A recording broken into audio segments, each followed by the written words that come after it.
Buenos días. Hoy vamos a hablar de lo que significa el análisis de respuesta en frecuencia de sistemas dinámicos.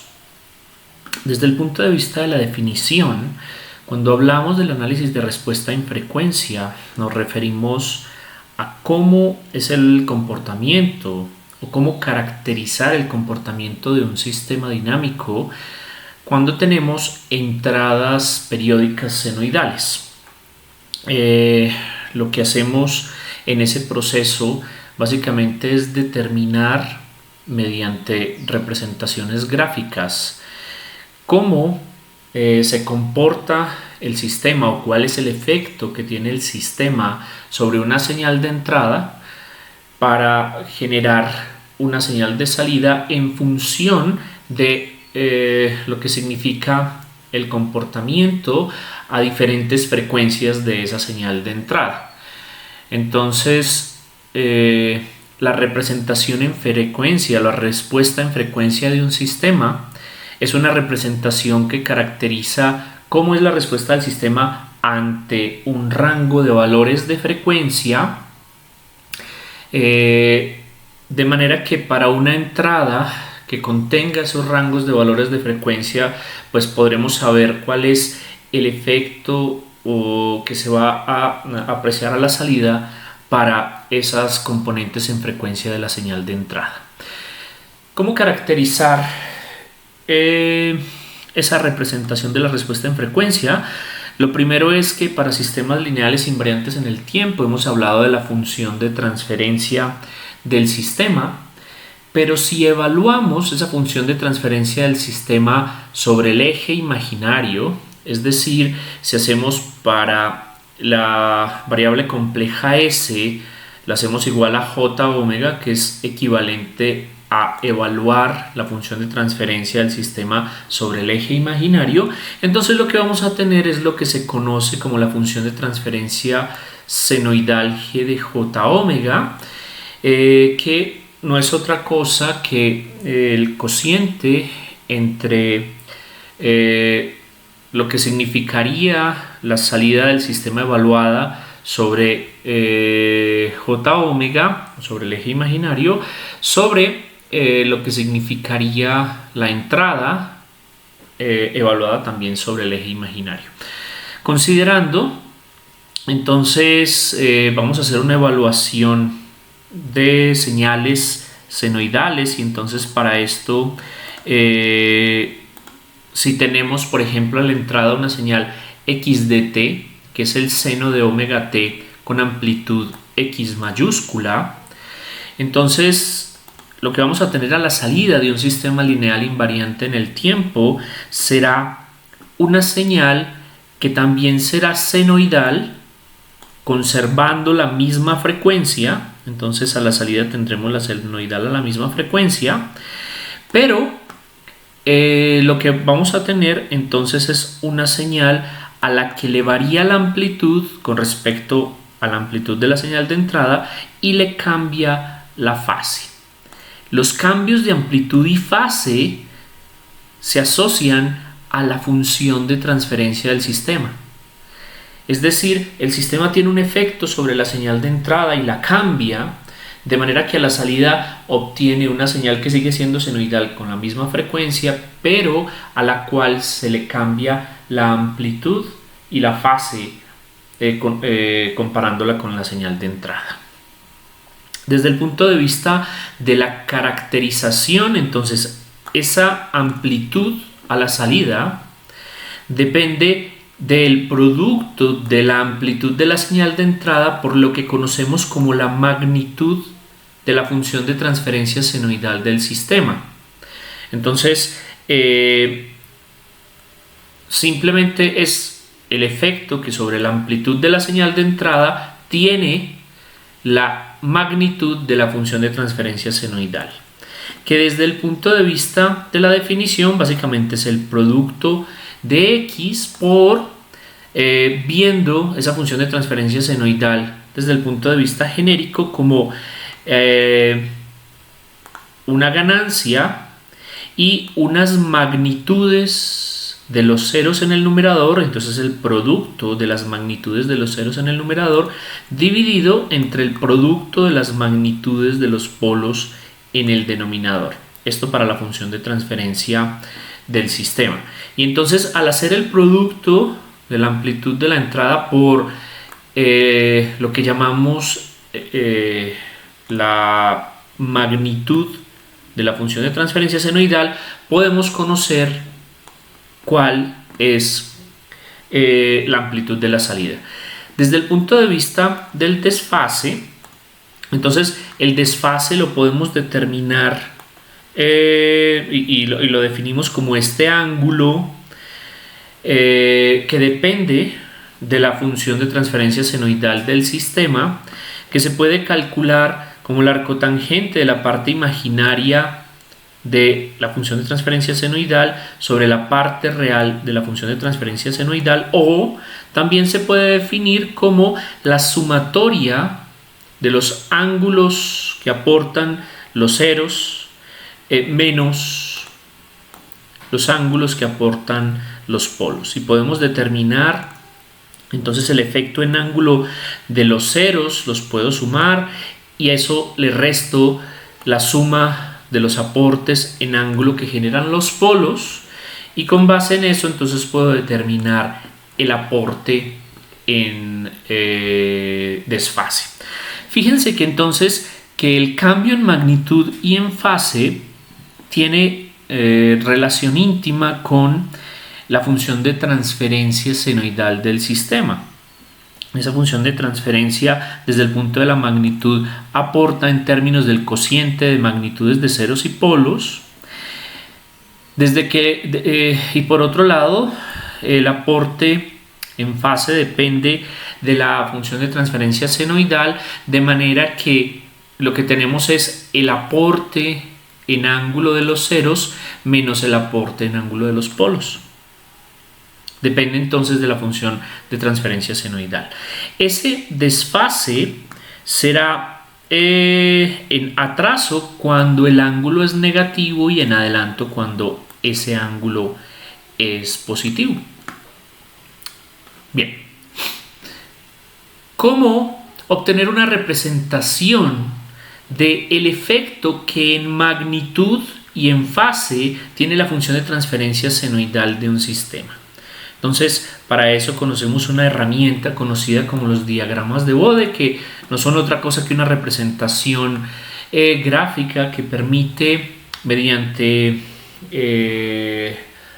la representación de magnitud por un lado y la representación de la fase por el otro en función de un rango de frecuencias, representar el efecto que en magnitud y en fase el sistema tiene sobre una señal de entrada.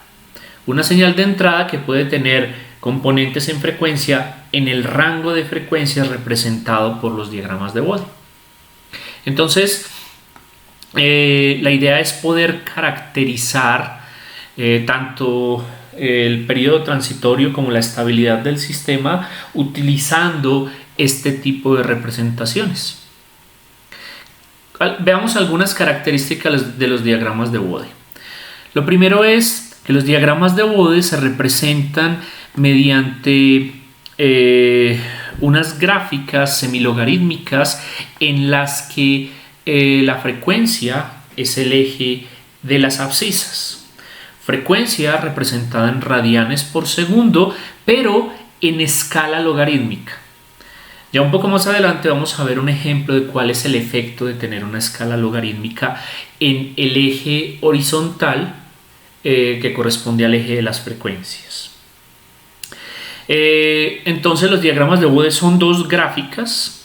Por un lado está el diagrama de magnitud con respecto a frecuencia en escala logarítmica, y por el otro lado está la gráfica de fase en función de la frecuencia, también en escala logarítmica. De hecho, las dos gráficas utilizan la misma escala de frecuencia y por eso se pueden poner la gráfica de magnitud de arriba y la gráfica de fase abajo, porque utilizan la misma escala en frecuencia.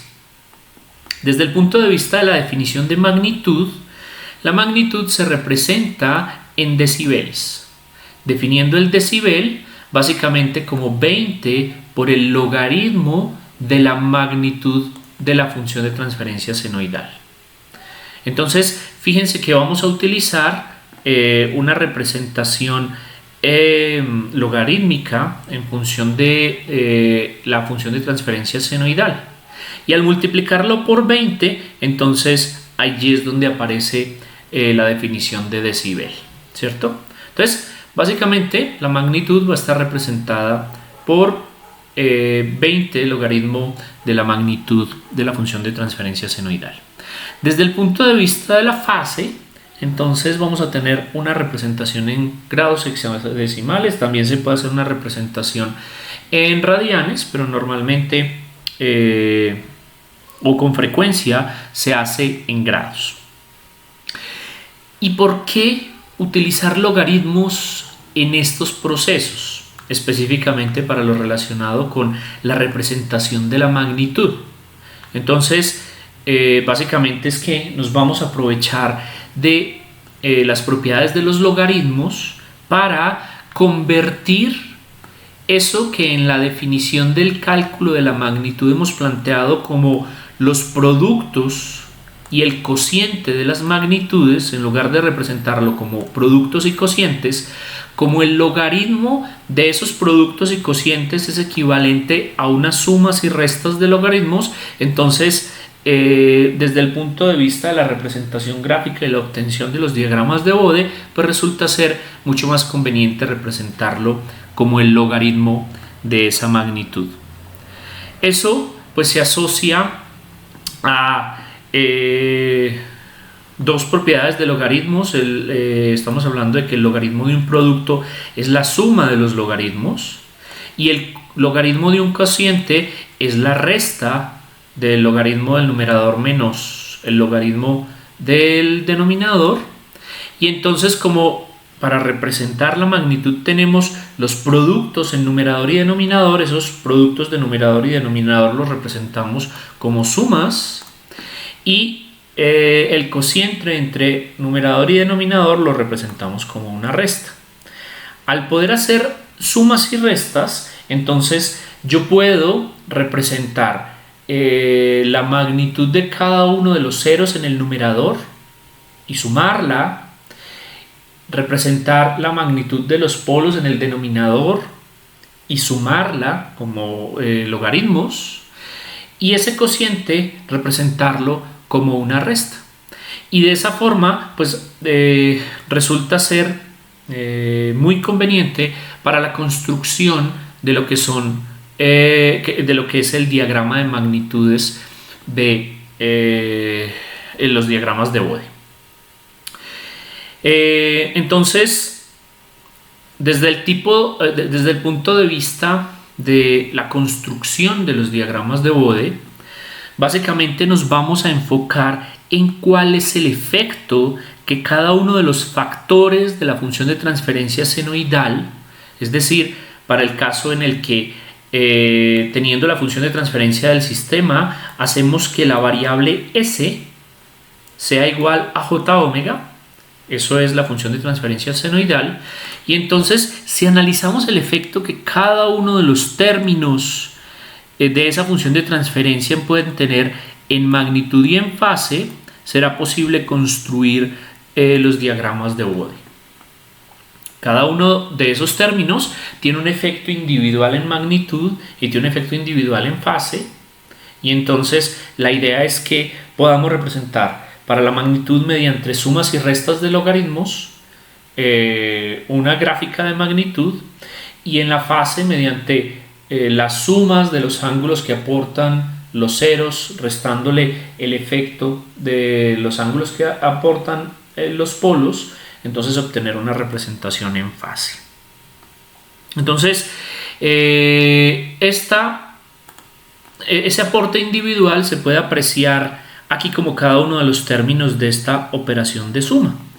Fíjense que la magnitud de GDS, utilizando esa representación mediante los logaritmos, básicamente es la suma, por un lado, de 20 por el logaritmo de la magnitud de k, más 20 por el logaritmo de el primer cero, más 20 por el logaritmo del segundo cero, y así sucesivamente, y restándole el efecto de las magnitudes de los ceros, de los polos, perdón, 20 por el logaritmo de s a la n.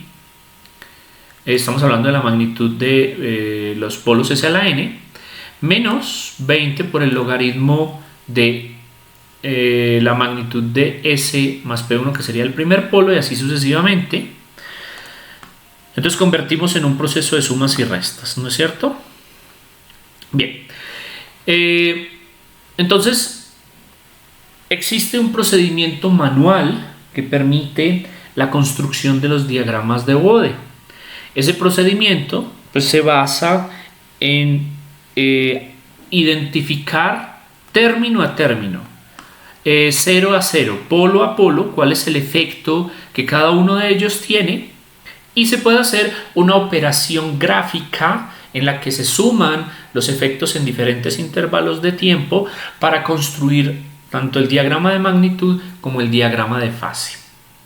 No nos vamos a enfocar en ese procedimiento, más bien nos vamos a enfocar en el análisis de lo que significa la obtención de esa representación mediante diagramas de Bode de la respuesta en frecuencia del sistema, y lo vamos a hacer en función de un ejemplo en MATLAB.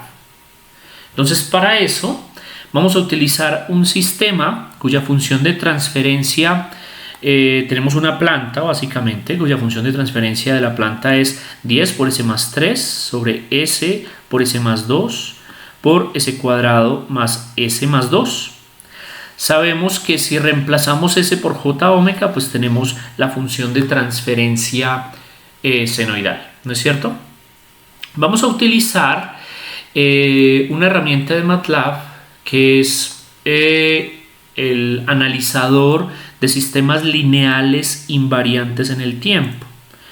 Esta herramienta me va a permitir ver desde la respuesta impulso, la respuesta escalón, la representación mediante la ubicación de polos y ceros en el plano complejo, o me va a permitir ver la respuesta o los diagramas de Bode asociados a la respuesta en frecuencia de ese sistema.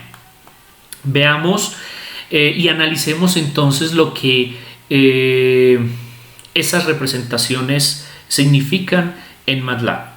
Para eso, pues voy a hacer el ejercicio de alternando con MATLAB, ir haciendo la construcción de los diagramas. Entonces, fíjense que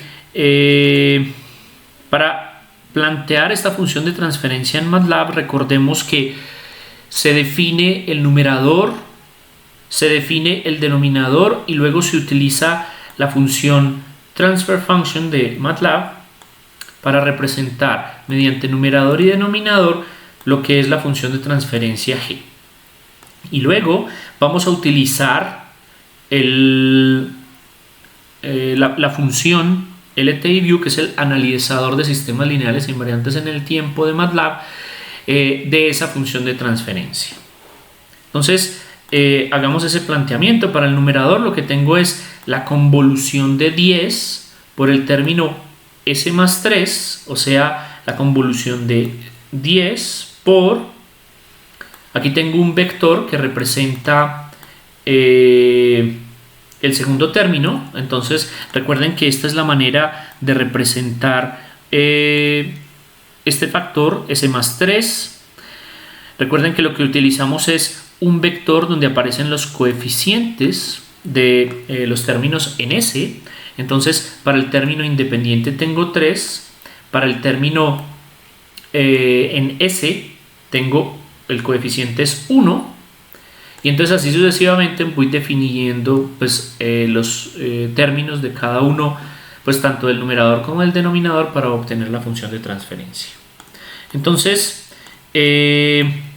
vamos a hacer esto en MATLAB.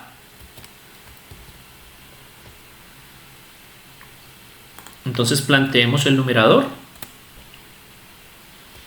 Luego vamos a plantear el denominador.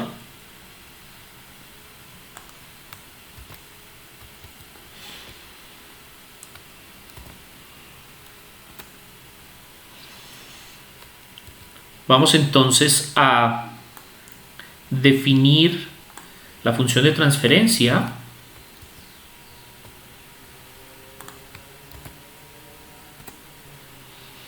Esta sería la función de transferencia de esa planta. Y finalmente, entonces, vamos a abrir la herramienta LTIView aplicada a la función de transferencia G. Si tengo varias funciones de transferencia, yo puedo utilizar LTIView para ver en la misma herramienta y analizar pues diferentes sistemas al mismo tiempo. Entonces, al hacer LTIView se abre la herramienta de análisis. Voy a ampliar un poco la vista de esta herramienta. Entonces, veamos qué alternativas nos da el LTIView. Si hago clic derecho sobre la gráfica, entonces tengo varios menús. Por un lado está el tipo de gráfica que puedo obtener. Puedo obtener la representación de la respuesta escalón, respuesta impulso, hacer una simulación lineal con condiciones iniciales, pero para esto necesito una representación en variables de estado. Puedo obtener la gráfica o la representación de los diagramas de Bode de magnitud y fase, o solamente la representación de magnitud. Puedo obtener las gráficas de Nyquist y Nichols.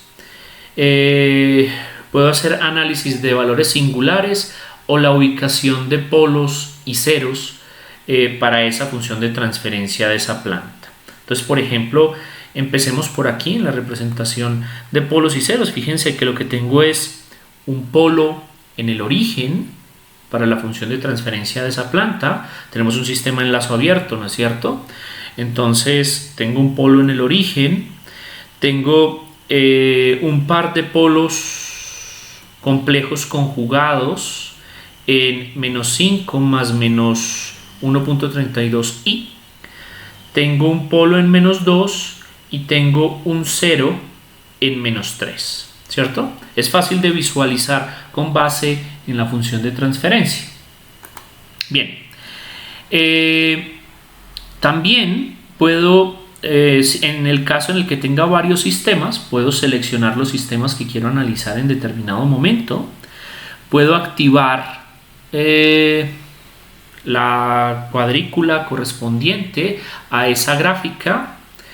Entonces miremos, por ejemplo, al comienzo vimos cómo es la respuesta escalón de ese sistema.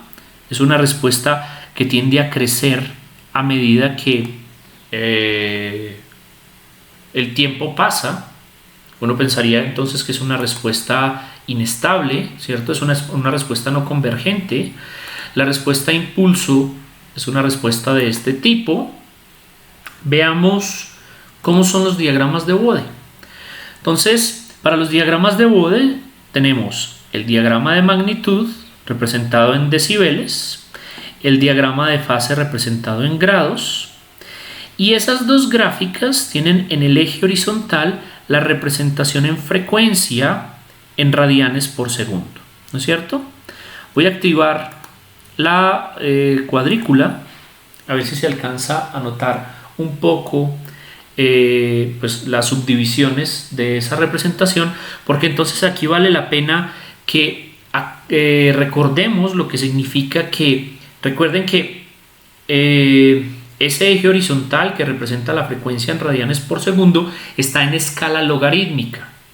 Eso significa que fíjense que en este punto tengo la frecuencia 10 a la 0, que es 1.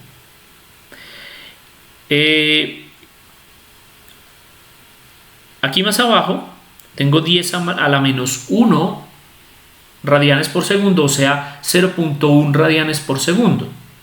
Aquí tengo 10 a la menos 2, o sea 0.01 radianes por segundo. A este lado tengo 10 a la 1, o sea 10 radianes por segundo. Esta gráfica lo que muestra es una representación del efecto en magnitud que la función de transferencia de ese sistema tiene para un rango de frecuencias entre 10 a la menos 2 y 10 a la 1 radianes por segundo, ¿cierto? Ese rango de frecuencias resulta ser suficiente porque entonces esto muestra la tendencia de disminución de magnitud a medida que la frecuencia aumenta de manera constante. Esto seguirá, a medida que la frecuencia va aumentando, seguirá decreciendo con esta misma pendiente. Por otro lado, fíjense que la fase tiende a un valor y a medida que va creciendo la frecuencia, pues se aproximará más a ese valor, que en este caso es menos 270 grados. Entonces, con representar la respuesta de magnitud en decibeles y de fase en grados en el rango entre 10 a la menos 2 y 10 a la 1 radianes por segundo resulta ser suficiente. Pero entonces, ¿cuál es el efecto de esa representación en escala logarítmica? Fíjense que en factores de 10 la distancia resulta ser igual. O sea, si esto es 1, 10 veces más, o sea, 10 está a la misma distancia que 10 veces menos, o sea, 0.1, ¿no es cierto? Pero si uno mira la escala dentro de esos dos, aquí lo que ocurre es el efecto del escalamiento logarítmico. Aquí, miremos en esta región de frecuencias, en esta de acá. Aquí tengo 10 a la 0, que es 1 radián por segundo. Luego, a esta distancia, esta segunda línea representará, si esto es 1, este de acá será 2. Luego tengo esta otra línea que resulta ser 3. Aquí está 4 radianes por segundo. Aquí 5, aquí 6, 7, 8, 9. Porque la siguiente es 10 radianes por segundo. El efecto de la escala logarítmica es que comprime esa escala que en una escala lineal pues es equidistante. Entre 1 y 2 estará a la misma distancia que entre 2 y 3 y la misma que entre 3 y 4 en escala lineal. Pero en escala logarítmica, a medida que vamos aumentando, se va comprimiendo esa escala, de manera que se observa, pues se aprecia pues que en la parte baja de la escala tenemos una distancia que resulta ser mayor que en la parte alta de esa escala, ¿no es cierto? ¿Qué más me permite representar? Me permite representar en una gráfica en la que en el eje horizontal tengo un cambio en órdenes de magnitud de aquí es 10, aquí 100 y aquí 1000. Yo hago un cambio en órdenes de magnitud de 1000 veces entre la parte inferior de la escala y la parte superior, de manera que ese cambio en órdenes de magnitud tan amplio, si lo hiciéramos en una escala lineal, pues necesitaría pues una gráfica mucho más amplia para verla con este mismo nivel de resolución, ¿cierto? Entonces, esa es como la otra ventaja de tener una escala logarítmica en la frecuencia. Puedo representar amplios rangos de frecuencia en un espacio físico más reducido, de manera que puedo tener una apreciación más global del efecto en frecuencia, ¿no es cierto? Eso en la escala horizontal. Entonces, en la escala vertical, pues para la magnitud tenemos magnitudes medidas en decibeles. Entonces, por aquí tengo 0 decibeles, 20 decibeles, 40 decibeles y así sucesivamente. Y tengo valores negativos, menos 20, menos 40 decibeles. Desde el punto de vista de la fase y medida en grados, pues esta gráfica empieza en menos 90 grados, salta a menos 135, por aquí está menos 180, menos 225 y va hasta menos 270 grados, ¿no es cierto? Entonces, desde el punto de vista de la interpretación, uno puede decir para una frecuencia determinada cuál es el efecto que en magnitud y en fase genera el sistema sobre una señal cualquiera. Entonces, por ejemplo, a una frecuencia de 1 radián por segundo, que sería esta frecuencia de acá, para el efecto, pues sería la misma para las dos gráficas, ¿no es cierto? Esa frecuencia. Entonces, por ejemplo, con respecto a la magnitud, lo que tengo es que a 1 radián por segundo tengo una magnitud de 20 decibeles. Mientras que desde el punto de vista de la fase, para una frecuencia de 1 radián por segundo, tengo un desfase, si hago clic sobre la gráfica, un desfase de menos 144 grados, ¿cierto? Eso a una frecuencia de 1 radián por segundo. Quitémosla de acá. Lo mismo al hacer clic sobre la imagen en la parte de la fase. Vemos que para una frecuencia muy cercana a 1 tengo una magnitud de 20 decibeles. Entonces yo interpreto para diferentes valores de frecuencia cuál es el efecto en magnitud y fase. Fíjense que lo que uno puede interpretar aquí es que para frecuencias bajas tengo aproximadamente una magnitud de 60 decibeles y a medida que va aumentando la frecuencia se va generando una atenuación en magnitud que para una frecuencia determinada aumenta la pendiente de disminución de magnitud, ¿no es cierto? Desde el punto de vista de la fase, entonces para señales a baja frecuencia, señales senoidales de baja frecuencia, entonces de entrada se obtiene un desfase de menos 90 grados y a medida que va aumentando la frecuencia, entonces va haciéndose más negativo el desfase, pasa por aquí por menos 180 grados de desfase, quiere decir un desfase completo, e incluso sigue aumentando, de manera que por aquí a 10 radianes por segundo ya el desfase logra ser de menos 270 grados. Entonces esa sería como la interpretación que se puede obtener de los diagramas de Bode. La idea es entonces que vamos a plantear con la posibilidad de utilizar esta herramienta algunos elementos importantes de interpretación de esos diagramas de Bode y nos vamos a enfocar desde el punto de vista del análisis en lo que significa el análisis de estabilidad relativa para ese sistema. Podemos sacar conclusiones con respecto a la estabilidad del sistema en lazo cerrado con base en esta representación de pues el efecto que la función de transferencia de la planta en lazo abierto tiene en magnitud y fase, ¿no es cierto?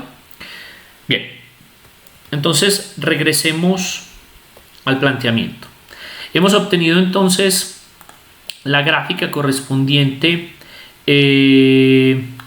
utilizando la herramienta LTI View, ¿cierto? Ya hemos visto pues algunas de los elementos que podemos utilizar haciendo clic derecho para esa gráfica y vamos a identificar algunos puntos importantes y de importancia significativa para esta representación. Entonces vamos a enfocarnos en dos puntos inicialmente de la gráfica. Para la gráfica de magnitud vamos a identificar la curva de magnitud a qué frecuencia corta con respecto a la condición de magnitud 0, ¿cierto? 0 decibeles. Para 0 decibeles, entonces fíjense que tengo un punto de corte en una frecuencia de 2.493. Estamos hablando de la frecuencia. Recuerden que fíjense que aquí tengo 10 a la 0, que es 1 radián por segundo. Aquí tengo 2 radianes por segundo. Y estoy más o menos en la mitad entre el rango de entre 2 y 3. Y más o menos en la mitad de ese rango está 0.5. Entonces ahí lo que tengo es una frecuencia de 2.493 radianes por segundo. Ese es el primer punto. Entonces el primer punto que nos interesa es el punto para el cual la gráfica de magnitud corta con la magnitud 0 y entonces identificamos esa frecuencia, que en este caso es 2.493 radianes por segundo. Desde el punto de vista de la fase, entonces vamos a identificar un segundo punto, que es el punto para el cual la gráfica corta por menos 180 grados. En este caso identificamos entonces la frecuencia para la cual eso ocurre. Aquí tengo 1.331 radianes por segundo, es la frecuencia a la cual la fase cruza por menos 180 grados. Entonces vamos a identificar esos puntos puntos de referencia en los diagramas de Bode.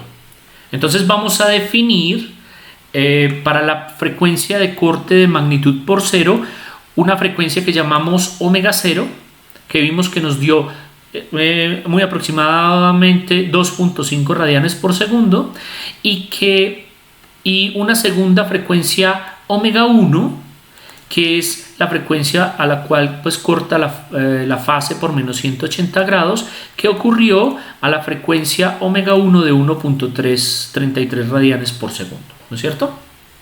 Entonces esos son los dos primeros puntos que vamos a identificar en los diagramas de Bode para efectos de interpretación. Y ya los vamos a utilizar en lo que viene a continuación. Vamos a hablar de la relación que existe entre la respuesta en frecuencia y lo que conocemos como estabilidad relativa. Resulta que con la representación de respuesta en frecuencia de un sistema dinámico es posible hacer la determinación de lo que se conoce como la estabilidad relativa. Eso de relativa se asocia al hecho de que no solamente podemos saber si el sistema es estable o es inestable en lazo cerrado, sino que podemos saber qué tan estable o inestable es. Es decir, no es solamente una representación cualitativa con respecto a la estabilidad, sino que podemos cuantificar cuánto puede llegar a faltarle a ese sistema, que si es estable para que se convierta en un sistema inestable, o si es un sistema inestable para que se convierta en un sistema estable. Para esto, de la determinación de la estabilidad relativa, nos vamos a basar en el criterio de estabilidad de Nyquist. El criterio de estabilidad de Nyquist dice que un sistema es inestable si para una ganancia unitaria, y como el logaritmo de 1 es 0, entonces en decibeles sería una magnitud 0, ¿no es cierto? Se cuenta con un desfase mayor o igual en el sentido de más negativo que menos 180 grados. O de otra forma, un sistema es estable si la magnitud es menor que la unidad, es decir, nuevamente magnitud igual a 0, a la frecuencia a la cual el ángulo de fase es 180 grados. Entonces uno puede determinar la estabilidad del sistema identificando esos puntos. Por eso nos enfocamos en determinar esos puntos para los cuales la magnitud en decibeles es 0 y el ángulo de fase es menos 180. Bien. Para los casos en el que el sistema es estable, por ejemplo, y aquí viene lo de la parte relativa, es posible determinar cuánto le falta a la magnitud y o a la fase para que el sistema deje de ser estable y se convierta en inestable. Por eso el tema de estabilidad relativa. Tengo puntos de referencia que me permiten determinar qué tan estable o inestable es el sistema. Para eso, entonces vamos a introducir un par de conceptos. Por un lado está lo que se conoce como margen de fase. Entonces, el margen de fase, desde el punto de vista de la definición, es básicamente la cantidad de atraso o adelanto de fase a la frecuencia de cruce por cero de la magnitud, es decir, a la frecuencia omega 0, para llevar el sistema al borde de la estabilidad. Es decir, el margen de fase se puede determinar mediante esta operación. 180 más, le sumo la fase a la frecuencia omega 0.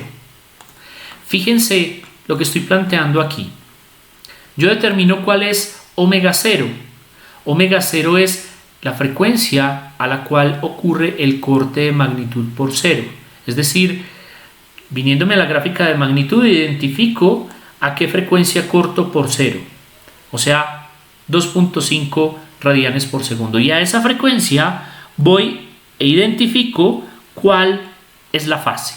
Y con base en eso determino el margen de fase. Sería la fase a la frecuencia omega 0. ¿No es cierto? Desde el punto de vista del efecto que ese cálculo representa, significa que si el margen de fase es positivo, el sistema será estable, y si el margen de fase es negativo, el sistema será inestable. Desde el punto de vista del margen de ganancia, entonces es un equivalente.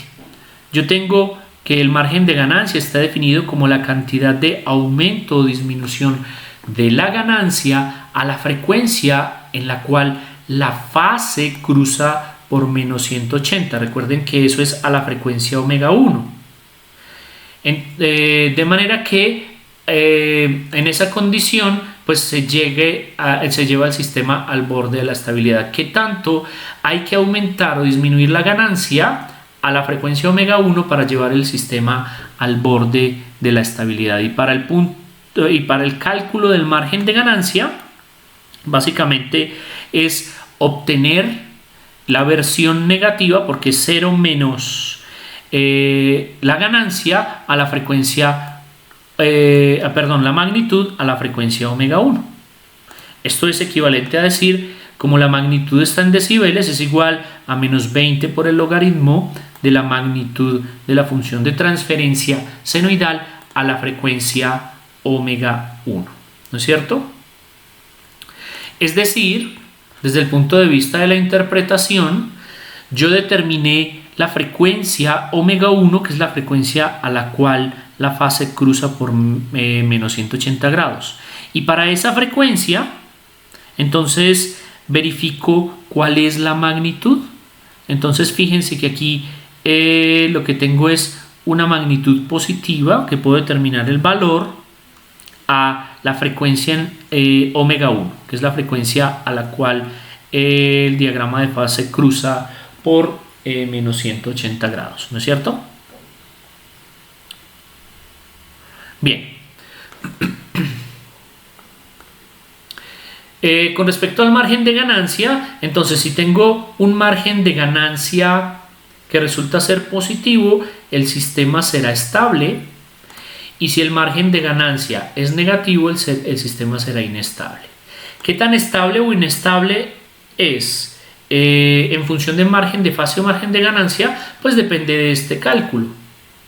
Dependiendo del valor que de acá, pues sabemos para el tema del margen de fase qué tanto hay que generar atraso o adelanto en la fase para lograr que el sistema quede al borde de la estabilidad.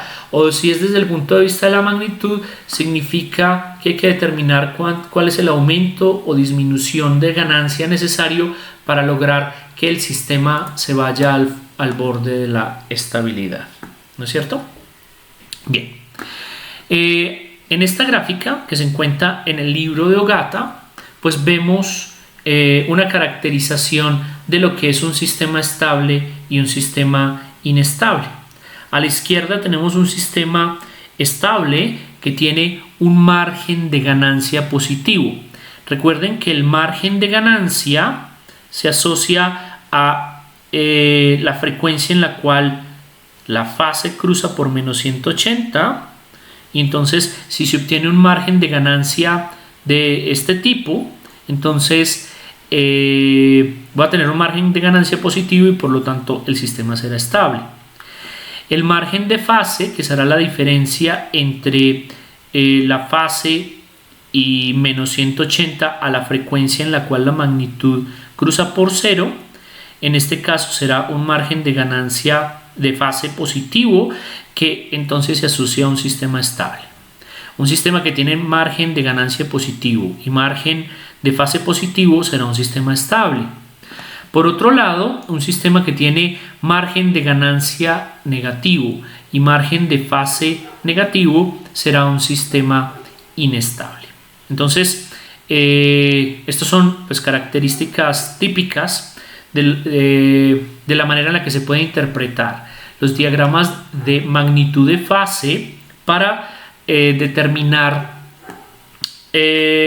la estabilidad o inestabilidad del sistema, para concluir con respecto a la estabilidad, ¿cierto? Y tanto el margen de fase como margen de ganancia me permiten determinar qué tan estable o inestable es el sistema y qué tipo de corrección hay que generar para hacer que el sistema deje de ser estable o deje de ser inestable. Bien, entonces para el ejemplo lo que tenemos es que tenemos sobre el diagrama de magnitud lo que representaría el margen de ganancia que para la frecuencia 1.33, que es la frecuencia a la cual la fase cruza por menos 180, corresponde a un margen de ganancia de menos 17.6. Recuerden que es el negativo de la ganancia que yo observo. Si yo en la gráfica observo, fíjense que aquí está 0, aquí está 20, entonces aquí tengo 17.6, pero el margen de ganancia es el negativo de ese valor, entonces será menos 17.6 y por lo tanto, con respecto a la pregunta de si es estable en lazo cerrado, pues la respuesta es que no, tengo un margen de ganancia negativo y por lo tanto el sistema no es estable. Por otro lado, desde el punto de vista de la interpretación del margen de fase, entonces para la frecuencia a la cual la magnitud es 0, tengo un desfase que corresponde o un margen de fase que corresponde a menos 70.9 grados, lo que significa, y eso ocurre a la frecuencia 2.49, lo que significa entonces que como tengo un margen de fase que es negativo, el sistema será inestable o no será estable para el sistema en lazo cerrado, ¿no es cierto? Yo puedo concluir con respecto en función del margen de fase y margen de ganancia con respecto a la estabilidad. Si miramos en MATLAB, fijémonos que en esta representación en MATLAB, aquí tenemos la gráfica en MATLAB utilizando el LTIView, que es el analizador de sistemas lineales invariantes en el tiempo. Si yo hago clic derecho sobre la gráfica, aquí en características puedo obtener en la opción de todos los márgenes de estabilidad, los valores que representan esos márgenes de estabilidad. Margen de ganancia por el lado, por este lado. Si yo me ubico sobre el punto que obtiene MATLAB, entonces me muestra los datos correspondientes, cuánto es el margen de ganancia en ese punto, a qué frecuencia, y me dice que no es estable. Lo mismo ocurre para el margen de fase.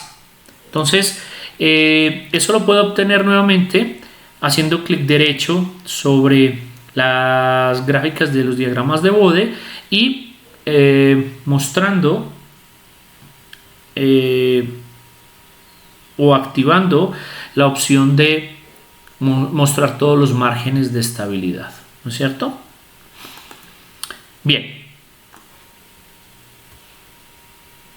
Aquí entonces el uso del LTI View no solamente para obtener la representación o poder mirar el efecto en magnitud y fase a diferentes frecuencias, sino también para analizar temas de estabilidad utilizando la herramienta en MATLAB, ¿no es cierto? Esto entonces nos lleva al planteamiento del taller número 6. El taller número 6 es un taller para resolver con MATLAB. Lo que tenemos son un grupo de funciones de transferencia y la idea es que utilicemos MATLAB para hacer análisis de la respuesta en frecuencia y de la estabilidad de ese sistema.